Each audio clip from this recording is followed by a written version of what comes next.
大海原を風の力を受け、帆をいっぱいに張って自在に進むヨット。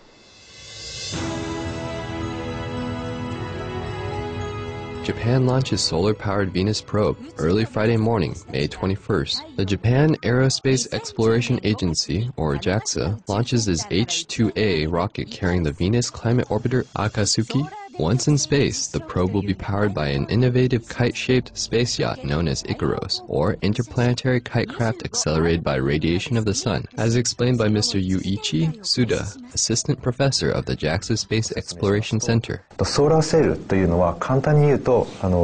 宇宙空間を進むヨットのようなものです。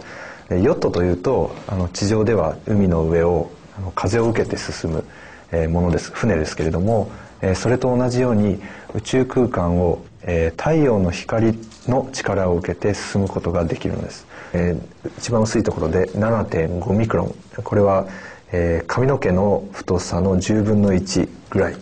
です。そのように薄い膜を14メートル広げるということになります。The sunlight-propelled sail and its probe are expected to reach the orbit of Venus by December 2010, where they will circle the planet for 2 years, collecting data on its climate, including information about the clouds, temperature, and wind velocities. Meanwhile, as Mr. Tsuda explains, IKAROS will separate from the H-IIA rocket. 実際の軌道は金星の軌道と地球の軌道の間を行ったりで、そういう環境で光をどのように受けてどのようにソーラーセールとして、